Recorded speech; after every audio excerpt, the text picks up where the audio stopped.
The word that I have heard you most use in describing this film is classic. Tell me about that.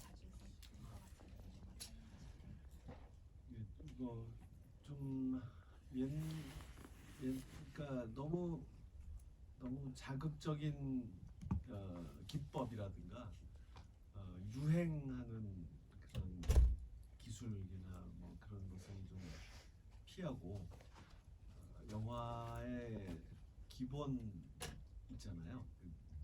그 영화가 영화일 수 있는 기본에 제일 충실한 그런 영화를 만들어 보고 싶었습니다.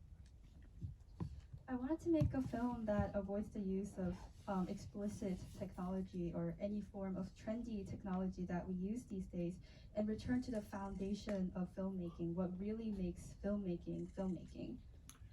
그러니까 테크놀로지라기보다는 테크닉이라는 말이 더 이제 정확할 것 같아요. 그런 물론 제 이 헤어지 결심에도 첨단의 테크놀로지는 많이 사용됐어요.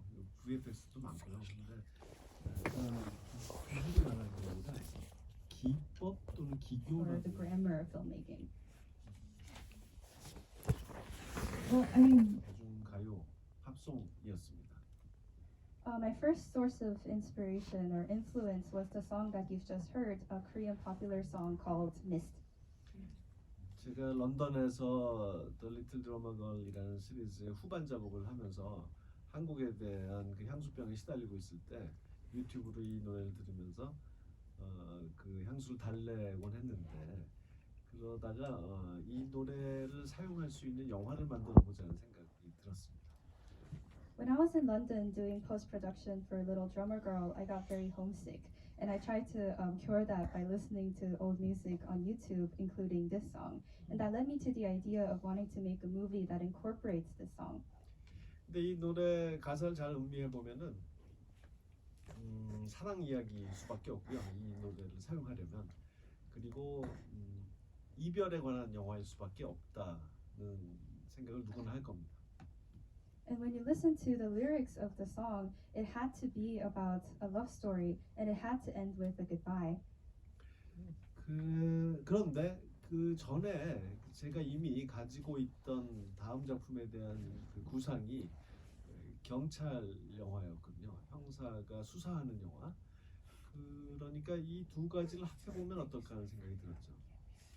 However, at the time, I already had an idea for another film, and I wanted it to be a detective film following an investigation. So I came upon the idea of why don't we combine these two different ideas together? 그러다 보니 형사가 수사를 하는 과정에서 만난 용의자와 사랑에 빠진다. 부적절한 사랑에 빠진다. 그러다가 이별할 수밖에 없다. 이런 이야기가 자연스럽게 이제 만들어진 거죠. So that is how the story of a detective falling in love with his suspect came to be, and it had to be end in a goodbye naturally. 근데 제가 정말 목표했던 것은 형사가 수사도 하고 사랑도 하고 이런 별개로 진행되는 이야기가 아니라 완전히 그 과정이 하나인 그 수사의 과정이 사랑의 전개 과정, 사랑과 이별의 전개 과정과 완전히 하나인 것 그것을 목표로 하게 됐습니다. But the goal that I set out with when planning out the story is I didn't want to make a story about a detective who falls in love and has an investigation going on. Falling in love and investigating both had to be of one process. It had to happen at the same time and it had to be the same thing. 그것이 이 영화의 좀 새로운 점이라고 할 수 있겠죠. 형사가 흔히 하는 이런 수사의 과정들 있잖아요. 잠복 근무하고 미행하고 뒷조사, 탐문 조사하고 또 제일 중요하게는 만나서 이제 신문을 하고 이런 과정과 사랑의 전개 과정이 정확히 하나가 된다는 것 이것이 새롭다면 새로운 점이겠고 또 저희 작가와 제가 목표로 했던 그런 내용이었습니다. So I guess something that is more novel about this is that the fact that love and investigation is happening at the same time, and the normal procedures included in an investigation, like tailing a suspect or going on stakeouts, researching our suspect, and most importantly, interrogating the suspect by seeing them eye to eye, all of this had to equal to the process of two people falling in love. So that is what my co-writer and I set out to do with this story. And Ji Young, I mean, this is such a film about looking, you know, about trying to see the truth, about trying not to see the truth, about dresses that could be blue or green, about women that could be innocent or guilty. Tell me about coming up with your approach to a film that, you know, is instructing the audience that this is a film about the act of sight, about the act of looking.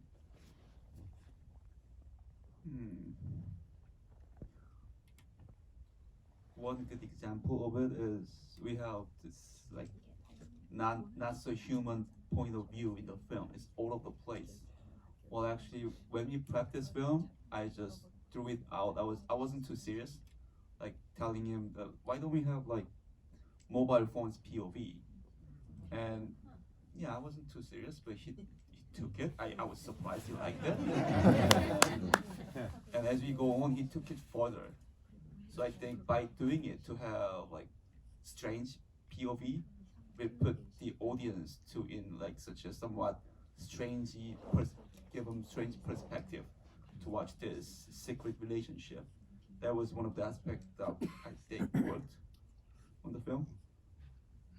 Yeah, I really admire how much this film has cell phones being central, but you don't see a lot of people just like staring down at their phone. It's such a creative way of illustrating that. So we have cell phone, computer monitor, dead fish, dead body, all that. Well, I want to hear from both of you about this, putting together this cinematography of the big chase scene, the one that's going all the way up the stairs, because it's we feel exhausted watching that, and it's so funny, and it's just so energetic. 예, 그런 액션 장면을 찍는 일이 저에게는 참 그 하기 싫은 일이에요. I really don't like having to plan out all these action scenes.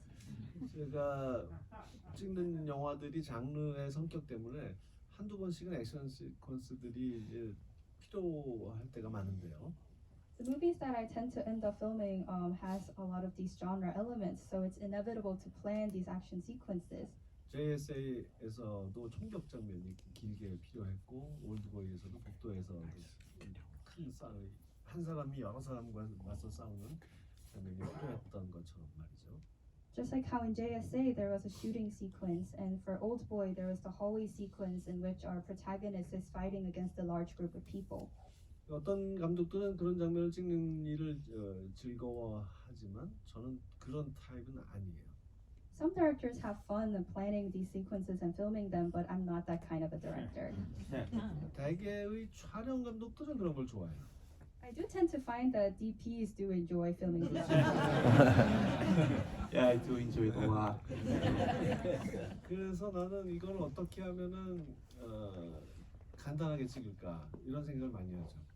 So I think a lot about how do I make this as painless as possible.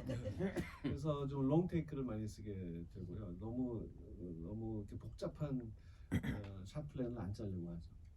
So that's why I tend to use a lot of long takes and not have to go through planning out a lot of complicated shots.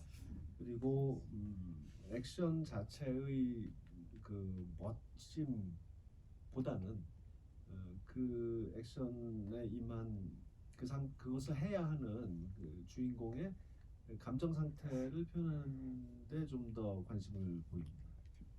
And rather than trying to emphasize the coolness of these action sequences, I instead try to emphasize on the protagonist's emotional state, the fact that he had to be placed in this situation where action is required. 대개는 이제 그게 피로감일 때가 많은데 저 자신의 감정이 좀 개입돼 있는 것 같기도 합니다. And I think this emotional state usually ends up being fatigue, and I think it reflects my emotional state when I'm playing these sequences. 뭔가 하고 싶지 않은 액션을 해야 하는 그런 주인공의 감정 같은 거죠. It's the emotional state of a protagonist who has to do this action that he doesn't want to do. 그래서 말씀하신 그런 장면들이 나온 것 같고, 그리고 이제 제가 주로 관심 있는 것은 액션도 액션이지만 그것이 어디서 벌어지는가, 그 지형, 그 장소의 특징 이런 것을 좀 많이 활용하려고 하죠. So that's how the scene that you mentioned came to be. And also for action sequences, I'm more interested in where the action takes place rather than the action itself, including the geography of our location and special characteristics that these locations have. Well, Tang Wei in here is just fantastic as your leading lady. And I heard that you were initially not thinking about making that character Chinese. You chose to make her Chinese so that you could work with Tang Wei. And I was wondering, you know, even 30 years into your career, do you still feel like you learn new things when you work with great actors for the first time? 물론이죠. 예.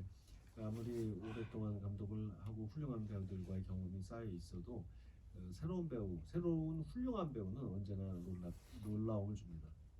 Certainly, despite the fact that I've worked for a long time and with great actors as well, meeting new fantastic actors for the first time always takes me by surprise.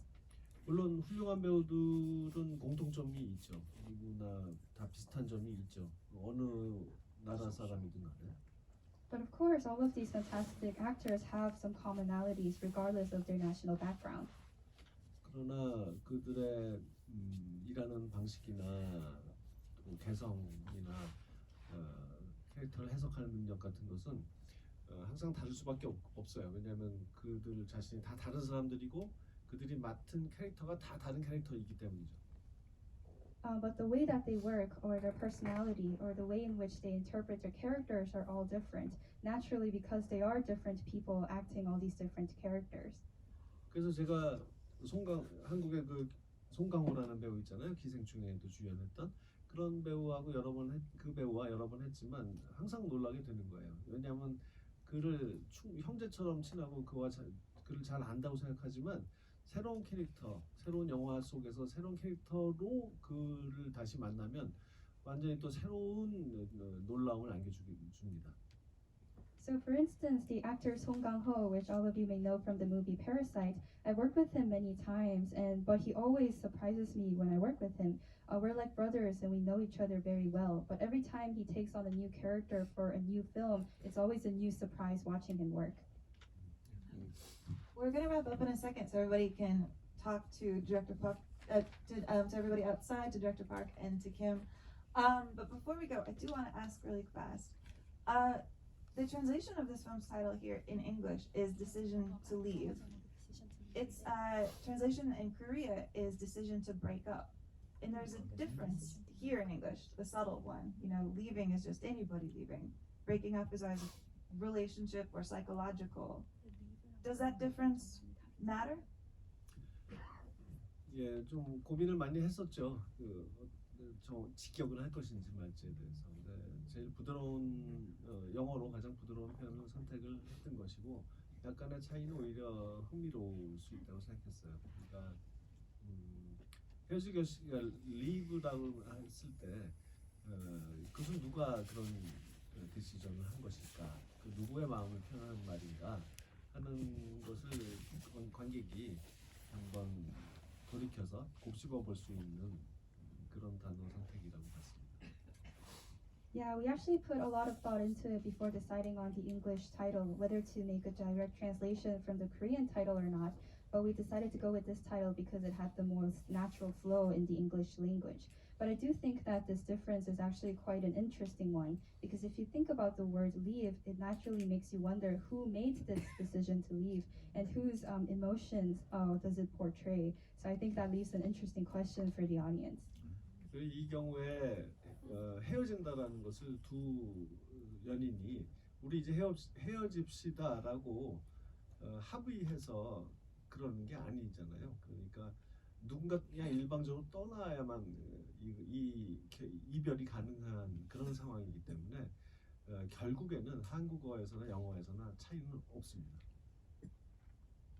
And when you think about breaking up, these two lovers don't usually come to an agreement to break up. One has to ultimately leave the other in order for a breakup to happen. So I do think that ultimately makes the English title and the Korean title basically the same thing. Well, thank you so much, everybody, for being here. Thank you for being